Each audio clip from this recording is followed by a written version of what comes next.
Time to dive into the games on Sunday.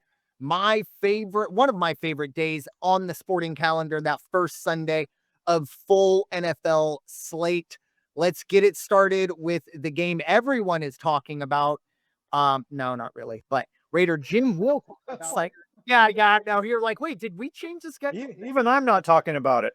Yeah, he's a professional, so he will talk about it. But we're going to start in the AFC West.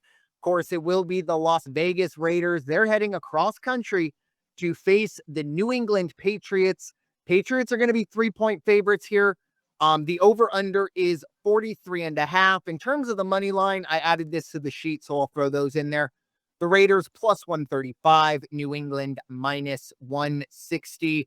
Nobody talks Raider football on this podcast before Raider Jim does. So, Mr. Martinez, the floor is yours. Yeah, everybody keep in mind one thing, and maybe there's still just a few people who don't realize this. The morning lines, if you will, to use the horse racing vernacular that I can't get out of my brain, the opening lines for these games are set when the schedule comes out. The odds are there is no team that is going to be fielding the same guys when the season ended and when the season starts. This is all crap shooting.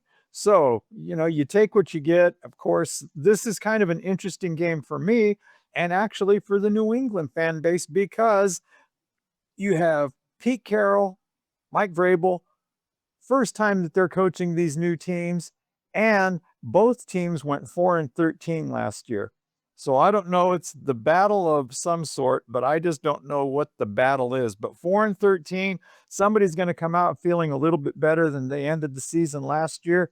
Now, why do I think the Raiders can cover? I think the Raiders can cover the 3 for sure, and that is going to be strictly because of, and I never thought I'd say this, but I think defensively, that's how they're going to stay in this game. Wouldn't have said that last year, the year before that, and I can go back 16 years before that, and I wouldn't have said it. But I think they have made some improvements on the defensive side of the ball. I like Jeremy Chinn playing strong safety. I like Maxx Crosby, of course, and he's healthy this year. Got rid of a few guys, but they brought in, they've got Devin White that's going to be one of our outside linebackers. Cornerback, Q Blue Kelly. We'll see what he does out there. And Eric Stokes. I do like Eric Stokes in the playing the corner very, very much. We'll see. Thomas Booker the fourth is going to be our other defensive tackle. And I think they're going to have enough, and they're going to have to be really stout up front and in the box because the best chance that New England has is to ground and pound control the running game. They've got to do that. And I don't know that they can control this Raider front line this year. We'll see. It's going to be a little bit different. Other side on the ball, or for the other side of the ball for the Patriots, Drake Maye. I think he's going to have a great second year for the Patriots. He's got, like I say, Coach Vrabel out there, and no, he's kind of like a Pete Carroll when it comes down to giving the speeches and keeping everybody motivated. Let's go. Let's leave it on the field. He also has pretty good targets. He's got Demario Davis and he's got Stefon Diggs. But outside of that, it's kind of undetermined who their number 3 wide receiver is. So not that the Raiders secondary is anything to worry about the last several years, but if they end up having a strong secondary and they need to bring out that third guy, don't know what's going to happen. On the negative, if you're a Patriot fan, you have got a new center, you've got a new left tackle, you've got a new left guard.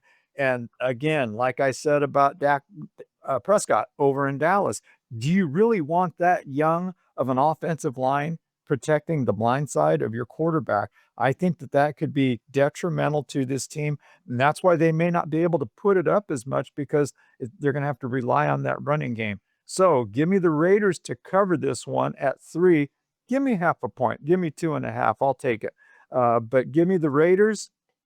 And I think the over-under 43.5, not going to be a big scoring game. This is going to be 21-17 at best. Raiders on top, win by 4. Keep it under 43.5.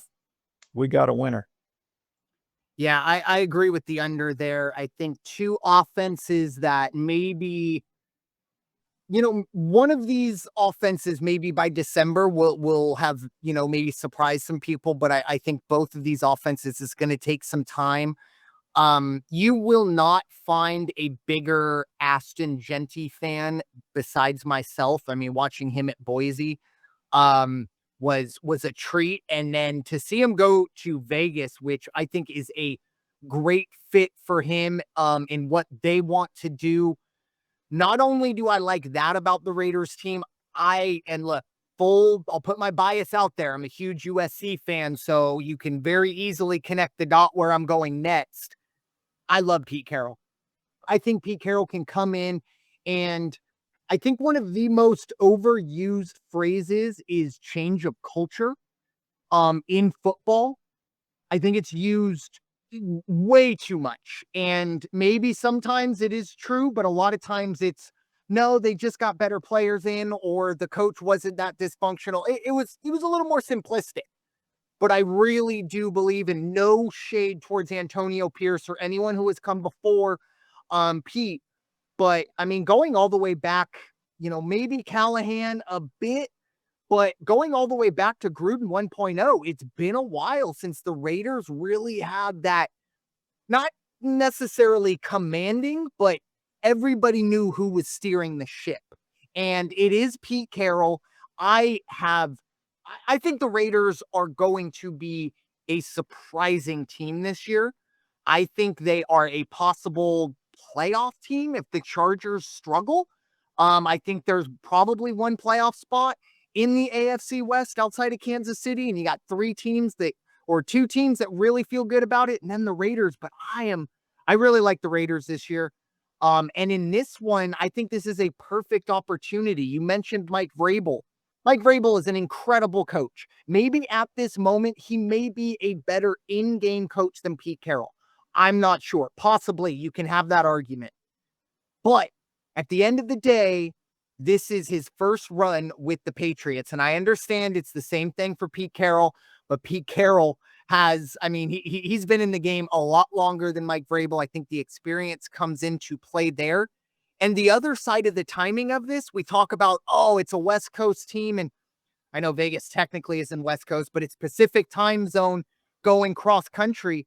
But if you're a Pacific time zone team and you're going across country, this is the best time. You didn't have anything last Sunday. If you want to show up on Tuesday, you can show up on Tuesday. Now, again, I'm not sure how the itinerary goes, but it's not the normal week 8 where you had a week 7 game to where it ended at whatever time on Sunday, get the guys home. You could have, ran a little bit of training camp or the last couple practices out in Boston or Foxborough, whatever you want to call it. I really do like the Raiders. And this might be the only time you don't see me buy a half a point on a 3-point spread, because I'm going money line here. I really like the Raiders to win this game. I think they come in.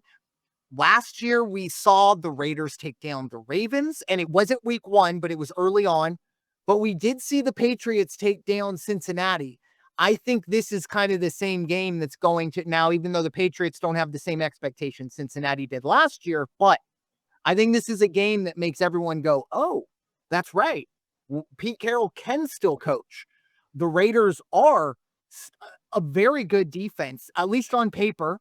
You mentioned Devin White. I've been watching Devin White since he was at LSU, and I firmly believe if that man can stay healthy, he is an all-pro linebacker. But that, unfortunately, is a very big if. This is like year 7 of Devin. I mean, Eagles signed him last year, and he couldn't stay healthy, and Zach Bond took his spot. So I really do want to see Devin White do well. If he can stay healthy, I think everyone's happy there. Give me the Raiders plus 135 and the under 43.5. Yeah, if this game turns into 31-28, 31-24, I don't think the Raiders have the offensive firepower to do that, but I also don't see New England having the offensive firepower to turn it into a shootout. As you mentioned, both these teams want to turn this into a 6-8 possession game.